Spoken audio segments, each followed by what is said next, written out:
पुरणपोळी म्हटलं की अगदी लहानांपासून ते मोठ्यांपर्यंत सर्वांचा आवडता पदार्थ. अगदी हीच पुरणपोळी आज आपण मऊ, लुसलुशीत, अगदी ओठांनी खाता येईल अशी आज आपण पुरणपोळी बनवणार आहे. ती कापसासारखी अगदी मऊसूत आहे आणि त्यासाठी आपल्याला कणिक किती वेळ भिजवायची आहे आणि कशी भिजवायची आहे ही सर्व माहिती सांगितलेली आहे. नमस्कार, मी सपनास इंडियन फूड्स कुकिंग रेसिपीमध्ये मी तुम्हा सर्वांचे स्वागत करते.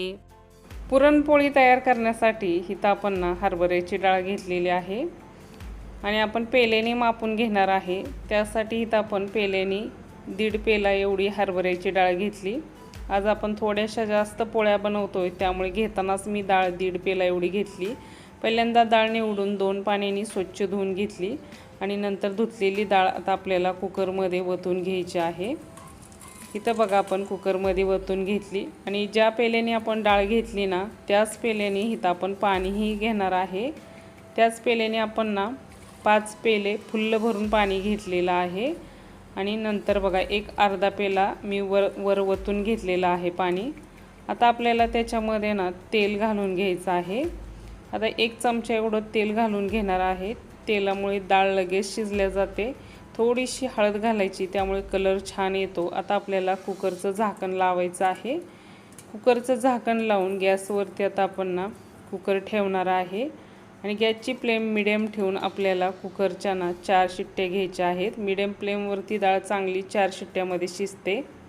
पोळ्यासाठी आपल्याला कणिक मळून घ्यायचे आहे. त्यासाठी आपण परातीमध्ये पहिल्यांदा पाणी ओतून घेतलं आणि नंतर मग त्याच्यामध्ये हळद घालून घेतलेली आहे. पाण्यामध्येच हळद घालायची त्यामुळे पोळीला कलर खूप छान येतो.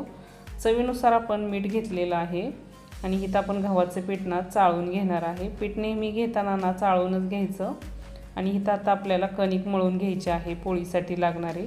आणि पोळीसाठी जेव्हा आपण कणिक मळतो तेव्हा आपल्याला थोडं थोडं पाणी घालून अशी कणिक मळून घ्यायची आहे आणि कणिक मळतानाच आपल्याला घट्ट मळायची आहे. घट्ट कणिक का मळायची हे तुम्हाला पुढे जाऊन कळेलच. आपण पहिल्यांदा इथं बघा आता घट्ट कणिक मळून घेतली परातीमध्ये ती चांगली मळून त्याचा एक गोळा तयार करून घेतला आणि इथं आपण स्टीलच्या पातेल्यामध्ये पाणी घेतलेलं आहे आणि त्याच्यामध्ये आपण कणिक भिजवणार आहे. त्यामुळेच आपण कणिक घट्ट मळून घेतलेली आहे. कुकर थंड झाल्यानंतर आपण कुकरचं झाकणही काढलेलं आहे. आता आपल्याला डाळ चेक करायची आहे, डाळ शिजलेली आहे की नाही. त्यासाठी इथं आपण पळीने डाळ काढून घेतलेली आहे आणि बोटावरती चेक केलेली आहे. डाळ चांगली शिजलेली आहे. आता आपण डाळ काढून घेणार आहे. त्यासाठी इथं आपण पुरणाच्या जाळीमध्ये डाळ काढून घेतली आणि त्यातलीच थोडीशी डाळ मी पळीने येळवणीच्या आमटीमध्ये घालून घेणार आहे. त्यामुळे ती येळवणीच्या आमटीमध्ये आपण टाकली. डाळीला तर आपण चटका देऊन घेणार आहे. त्यासाठी डाळ आपण कुकरमध्ये ओतून घेतली आणि नंतर मग त्याच्यामध्ये आपल्याला गूळ घालून घ्यायचा आहे. थोडंसं आपण तूपही घालून घेणार आहे. तुपामुळे पुरण मऊ पडतं आणि चवीनुसार आपल्याला मीठ घालायचं आहे. 1 चमचा एवढी आपण साखरही घालून घेणार आहे. साखर यासाठी घालायची पुरण पोळीला चिटकून राहण्यासाठी आपल्याला साखर घालायची आहे. 1 चमचा एवढी. गॅसवरती आपण आता इथं डाळ ठेवलेली आहे. जसा गूळ मेल्ट व्हायला लागतो तशी बघा इथं डाळ पूर्ण अशी पातळ होते. आता इथं पातळ झालेली डाळ आहे तेव्हा तिथं आपल्याला गॅसची फ्लेम फुल करायची आहे आणि फुल फ्लेमवरती डाळीमधलं आपल्याला पाणी कमी करायचं आहे. आता इथं बघा डाळीमधलं पाणीही पूर्ण असं कमी झालेलं आहे. पुरण शिजलेलं आहे. पुरण शिजले की नाही हे चेक करण्यासाठी आपण पळीही उभा केलेली आहे. म्हणजे पुरण आपलं चांगलं तयार झालेलं आहे. तयार झालेलं पुरण इथं आता आपण पुरणाच्या जाळीमध्ये काढून घेतलेलं आहे. आता आपल्याला मॅश करून घ्यायचं आहे. मी इथं पळीनेच मॅश करून घेणार आहे. या ठिकाणी तुम्ही पेला वापरून पण मॅश करून घेऊ शकता किंवा पाणी पिण्याचा जो तांब्या असतो त्याने पण चांगलं मॅश होतं. आणि इथं आपण असं पुरण तयार करून घेतलेलं आहे. त्या पुरणामध्ये आपल्याला सुंठ आणि विलायची पावडर घालायची आहे आणि थोडंसं आपल्याला जायफळ घालायचं. जायफळामुळे काय होतं पोळीला वास छान बसतो आणि पोळी खायलाही छान लागते. त्यामुळे आपण त्याच्यामध्ये थोडंसं जायफळ किसून घातलेलं आहे.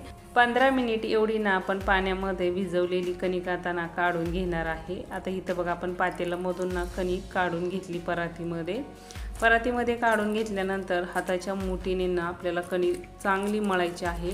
म्हणजे मुठीने चांगली मळली की कणिक एकत्र होते. त्यामुळे इथं आपण मुठीने चांगली मळून घेतली. नंतर मग परातीमध्ये थोडंसं तेल घालून तेलामध्ये पहिल्यांदा आता आपण कणकेचा गोळा करून घेणार आहे आणि गोळा झाल्यानंतर मग त्याच्यावरती आणखी 1 चमचा आपल्याला तेल घालायचं आहे। तेल घालून कणिक चांगली आपल्याला ना परातीमध्ये अशी आपटून घ्यायची आहे। आपण अशी 6 ते 7 मिनिट ना कणिक ना परातीमध्ये आपटून घेणार आहे, म्हणजे त्याला एक छोटे छोटे असे बबल येतात तोपर्यंत आपण आपटून घेतली। कणिक आपटल्यामुळे ना कणकेला लवचिकपणा येतो आणि पुरण जास्तीचं माततं, त्यामुळे कणिक आपण आपटून घेतलेला आहे। आता इथं कणकेचा गोळा घेतलेला आहे काढून, तो तळ हातावरती आपण चांगला मळून घेणार आहे। तळ हातावरती मळल्यानंतर बघा इथं आपण कणकेचा गोळाही घेतलेला आहे आणि पुरणाचाही गोळा घेतलेला आहे। कणकेचा गोळा आता पिठामध्ये घोळवून आता आपल्याला त्याची पारी तयार करायची आहे। इथं बघा आपण अंगठ्याने पीठ पुढं सरकावत ना पारी तयार करून घेतली। त्या पारीमध्ये आता आपल्याला पुरण भरायचं आहे आणि पुरण ना अंगठ्याच्या साहाय्याने आपल्याला आतल्या साईडला दाबायचं आहे। पुरण आपल्याला आतल्या साईडला सरकवून घ्यायचं आहे आणि कणिक अंगठ्याने आणि शेजारच्या बोटांना आपल्याला वरती सरकावत आपल्याला शेंडी तयार करायची आहे आणि तिथंच ती शेंडी आपल्याला त्याच कणकेला चिटकावून घ्यायची आहे। तळ हातावरती गोल फिरवून आता पिठामध्ये आपण घोळवून घेणार आहे। पिठामध्ये घोळवल्यानंतर आपण दोन्ही तळ हातांनी ना असा गोळा गोल फिरवत आपल्याला कणकेमध्ये पुरण पसरवून घ्यायचं आहे। त्यामुळे कणकेमध्ये ना पुरणही चांगलं पसरवलं जातं आणि पोळी लाटताना कडेपर्यंत पुरण येतं, त्यामुळे आपण असं पुरण पसरवून घेतलेलं आहे। नंतर पिठामध्ये घोळवून आता आपल्याला पोळी लाटून घ्यायची आहे आणि पोळी लाटताना ना नेहमी आपल्याला हलक्या हाताने लाटायची आहे, त्यामुळे पोळी पण चांगली लाटल्या जाते, पोळी फुटत नाही। त्यामुळे इथं आपण हलक्या हाताने पोळी लाटून घेतली। पोळीच्या ना आता आपल्याला कडा लाटून घ्यायच्या आहेत। कडा लाटल्या म्हणजे पोळी दिसायला पण कशी एकसारखी दिसते ना, म्हणून आपल्याला पोळीच्या कडा लाटून घ्यायच्या आहेत। आता इथं आपली पोळी ही तयार झालेली आहे। तयार झालेली पोळी आता आपण तव्यामध्ये घालून घेऊया। इथं बघा आपण तव्यामध्ये पोळी घालून घेतलेली आहे आणि तव्यामध्ये पोळी घातल्यानंतर ना गॅसची फ्लेम मीडियम ठेवायची। मीडियम फ्लेमवरतीच आता आपल्याला पोळी भाजायची आहे, कारण आपण त्याच्यामध्ये गूळ आणि साखरेचं प्रमाण जास्त वापरलेलं आहे ना, त्यामुळे काय होतं पोळी करपते। पोळी भाजताना ना आपल्याला मीडियमच फ्लेमवरती भाजून घ्यायची आहे, तरच पोळी चांगली भाजल्या जाते। जर तुम्ही गॅसची फ्लेम फुल ठेवली ना तर पोळी करपते, त्यामुळे मीडियम फ्लेमवरतीच इथं आपल्याला पोळी भाजून घ्यायची आहे। आता एका साईडला आपण तेल लावून घेतलेलं आहे, पोळी पलटून घेतलेली आहे, नंतर दुसऱ्या साईडला पण आपल्याला तेल लावून घ्यायचं आहे। बघू शकता मऊ अगदी लुसलुशीत अशा पोळ्या होतात आणि छान फुगल्याही जातात। नंतर मग आपल्याला साईडना पोळीची पलटून घ्यायची आहे। पोळी भाजताना ना पोळीचे जर थोडेफार काट कच्चे वाटत असले तर काय करायचं, पोळी दुमडायची आणि भाजून घ्यायची, म्हणजे सर्व काट ना चांगले भाजलेही जातात। इथं आपली पोळी ही भाजलेली आहे। भाजलेली पोळी इथं आपण आता टोपलीमध्ये काढून घेत आहे। टोपलीमध्ये आपण खाली बघा कागद टाकलेला आहे, त्याच्यावरती पोळी काढून घेतली। आता इथं आपण दुसरी पोळी तयार करतोय, त्यासाठी इथं आपण पारी करून घेतलेली आहे आणि त्या पारीमध्ये आता आपण पुरण भरून घेत आहे।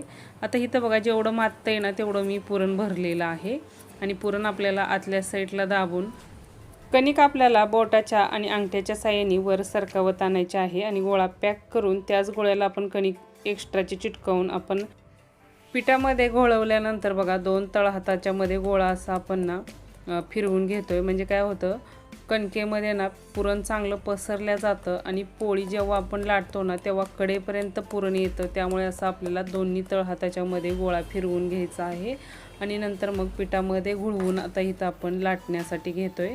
आणि पोळी लाटताना बघा आपण जरा पीठ जास्त वापरतो ना, तर पीठ जास्त वापरलं तरीही चालतं, कारण आपण ना असा खाली पोळपाटाला एक सुती रुमाल बांधून घ्यायचा, म्हणजे जेवढंही आपण एक्स्ट्राचं पीठ वापरतो ना पोळी लाटण्यासाठी तेवढं सगळं पीठ ना असं सुती कपड्याला ना खाली चिटकल्या जातं। त्यामुळे आपल्या पोळीवरती ना जास्त पीठ दिसत नाही भाजताना आणि पोळी जास्त करपल्याही जात नाही।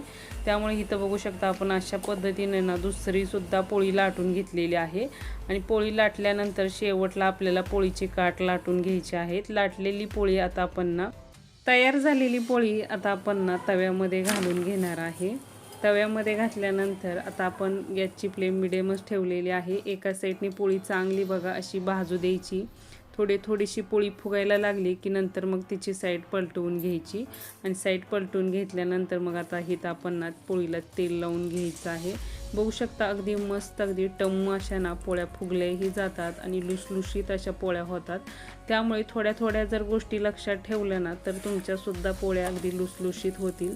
त्यामुळे कणिक भिजवताना ना नेहमी पाण्यात भिजवायची, त्यामुळे कणकीला एक चिकटपणा पण येतो आणि एक शाईन येते आणि पोळी दिसायला पण सुंदर दिसते। त्यामुळे नेहमी कणिक भिजवताना पोळीची पाण्यामध्येच भिजवा 15 मिनिट, त्यामुळे पोळ्या पण लुसलुशीत अशा होतात। आता इथं बघा आपली पोळी पण भाजून झालेली आहे दुसरीही। आता तीही आपण ना इथं टोपलीमध्ये पोळी काढून घेत आहे। अशाच सर्व पोळ्यांना आपण इथं तयार करून घेणार आहे। 1.5 पेला डाळीपासून आपण एवढ्या पोळ्या तयार करून घेतलेल्या आहेत आणि पोळ्या तयार करतानाच आपण मोठ्या पोळ्या तयार करून घेतलेल्या आहेत आणि बघा पोळीच्या काठापर्यंत अगदी पुरण आलेलं आहे। अशाच सर्व आपण पोळ्या बनवून घेतलेल्या आहेत। जर तुम्हाला हा व्हिडिओ आवडला तर व्हिडिओला नक्की लाईक करा, तुमच्या मित्रमैत्रिणीसोबत नातेवाईकासोबत हा व्हिडिओ सर्वांना शेअर करा, चॅनलला सबस्क्राईब करा, कमेंट करा। भेटू आपण अशाच एक नवीन आणि छानशा रेसिपीमध्ये। धन्यवाद।